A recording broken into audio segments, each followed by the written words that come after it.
Hello, my name is Becca, welcome back to my channel, and today I have my October wrap up. This month I participated in 2 readathons, which were Spookathon and Spookie Shelfie, and I had a really great reading month. I read 10 books in total, which was more than I ever thought I would get done, and 7 of them were physical books. First of all, I'm just going to run through my stats. So in October, like I said, I read 10 books. 6 of them were sort of full-length kind of books. I read 3 graphic novels and 1 poetry collection. I read 2,948 pages, which is a lot for me, which is an average of 95 pages per day. And I read 4 5-star books, 4 4-star books, 1 3-star book, and 1 2-star book. Usually I would just run through my books in the order that I read them, but because I participated in 2 readathons, I'm going to do them by readathon because 1 was a month long and 1 was just a week. But first, as usual, I'm going to run through my graphic novels and then I'm going to go into Spookathon, then Spookie Shelfie. So the first graphic novel that I read was The Walking Dead Volume 23, Whispers into Screams, and I gave this one 4 stars. Then I read The Walking Dead Volume 24, Life and Death. I gave this one 5 stars. And then I read The Walking Dead Volume 25, No Turning Back, and I gave this one 5 stars. I'd like to say that I did read The Walking Dead Volume 24 as part of Spookathon. For the challenges, read a book with a spooky word in the title and read a book with childhood fear. And also for read a book with orange on the cover. The other books that I read for Spookathon were Fight Club, which I gave 3 stars. And I read this for read a thriller. What I am going to say about this book is that if you have watched the film, then don't bother reading the book. If you remember the voiceover monologues from the film, they were essentially just lifted from the text of the book.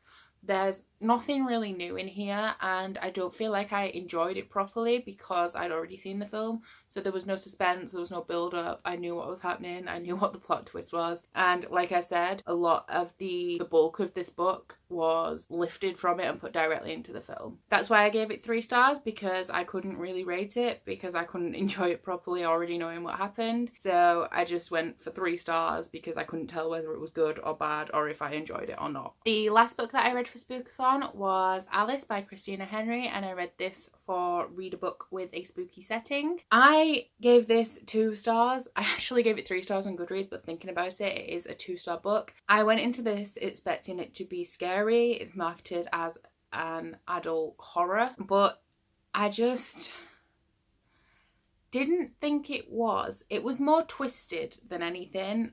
There's trigger warnings for domestic violence, rape, sexual assault. There didn't seem to be any substance. It was very light. You follow your main character Alice, who is in an asylum. In the cell next door is Hatcher, who is the Mad Hatter. He has sort of fever dreams about the Jabberwock, who Alice doesn't think is real. Within a couple of chapters, there's a fire in the asylum and they escape together. From there, they're on a hunt to hunt down the Jabberwock, who does turn out to be real, but there doesn't seem to be any thought going into it. They just sort of wander around, sort of like if you imagine a board game where you start at the beginning and you go to the end and you just follow the spaces. There was no plot twist, there was no suspense. I just expected it to be a lot better than it was. The writing is very simple. I am going to carry on and read Red Queen this month, but I don't really expect to like that one too much either. I will still keep these though because I got them as a Christmas gift from my boyfriend. But what I will say about this is that the font is huge and it's really quick to read, so you can just fly through it. So the rest of the books I read for Spookie Shelfie. The first challenge was to read a book with a serial killer, and I read Nevernight by J. Kristoff, and I sort of twisted the challenge to be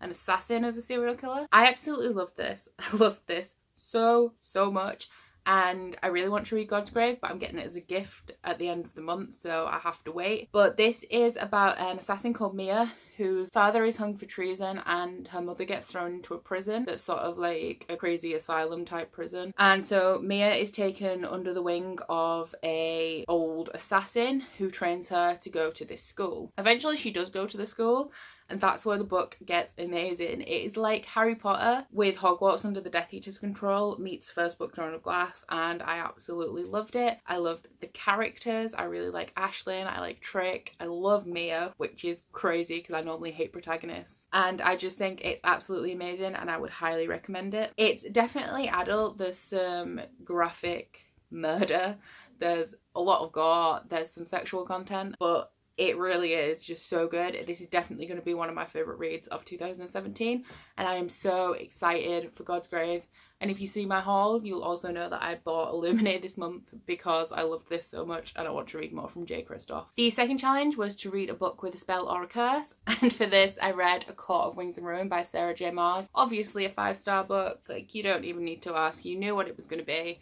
I've done a full vlog sort of read with me spoiler filled thing for this book, which I'll link in the cards above. It was everything I wanted. I loved the monsters, like Bryaxis is amazing. I wanted more from it though, but I always knew that I would, so I can't really fault the book on that. I think there was a lot of setup and not a lot of war, so I would ideally have liked this book to be like set up and then another book which is just the battles and just the war. But I thought it was funny, it broke my heart, it mended my heart again. It was everything that I wanted it to be, and yeah, I just love it so much. The next challenge was to read a book with supernatural or paranormal elements, and for that one I did read Alice, which I already spoke about. And then the next challenge was to read a book with a freakish main character, which I also read Fight Club for. Number 5 was read a book with mask on in the title or on the cover, and I was going to read Daughter of Smoke and Bone by Laini Taylor, but it got to like there was 3 days left in the month and I just really didn't want to start a new series. I wasn't in the mindset. I picked it up, I tried to read the first page, I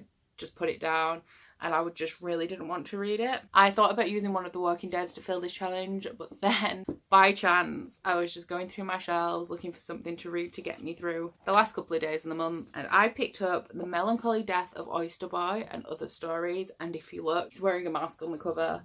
This was completely by chance. I didn't know when I picked it up, so I read The Melancholy Death of Oyster Boy and Other Short Stories. Gave this 4 stars. I have read it before, but I absolutely adore Tim Burton. I love all of his films. I just think he's a great person, and I absolutely adored this. I mean, just the weirdest little poems you've ever seen, and the illustrations are really, I want to say cute, but they're more creepy. Like, this is the girl with many eyes. She's not a pretty creature, but there she is.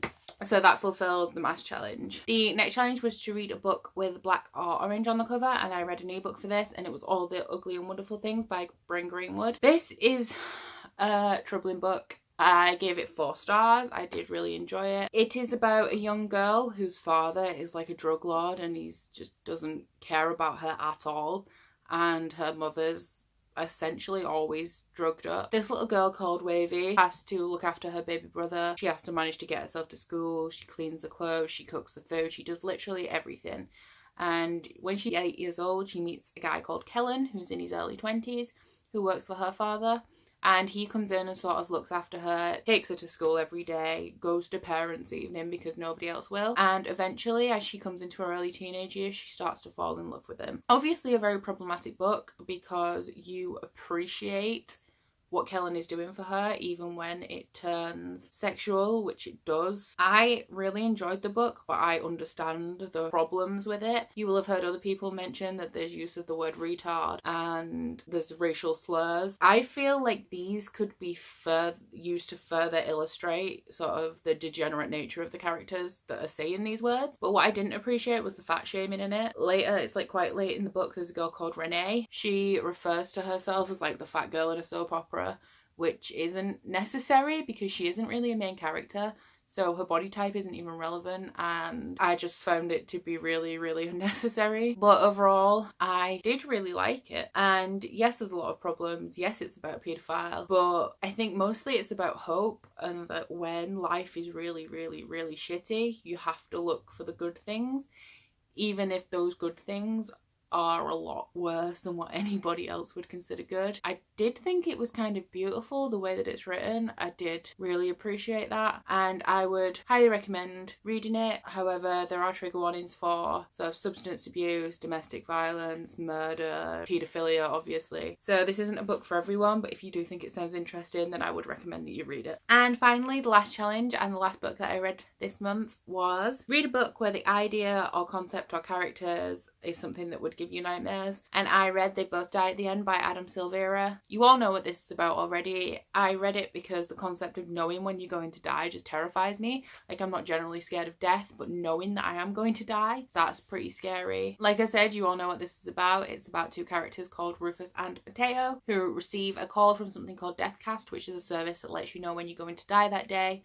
And they both are going to die. They then use another service called the Last Friend app, which puts you in touch with people you can spend your last day with, and they meet each other. I gave this book 4 stars. I did really like it. I liked Adam Silvera's writing, and I was always compelled to read on. I don't think I really dipped further than the surface of these characters in some ways, because it does only take place over a day, so you don't get a great deal of time spent with them. They're both very different. Mateo is very shy and reserved, and he spent all his life sort of reading books, playing games, not actually going outside, where Rufus comes from a family where his parents have died. He's now in a foster home. When he gets the Deathcast call, he's actually beating somebody up. I did think it was beautiful, and it was heartwarming, and it was sad. I did enjoy it. I did like them. I liked Mateo more than Rufus, probably because I could relate to him more. But I would definitely recommend it. You will probably cry. I didn't, but I'm not a book crier, but I did tear up a little bit at the end. Yeah, I gave it 4 stars. I would recommend that you read it, and I'm excited to read. I think I want to read History Is All You Left Me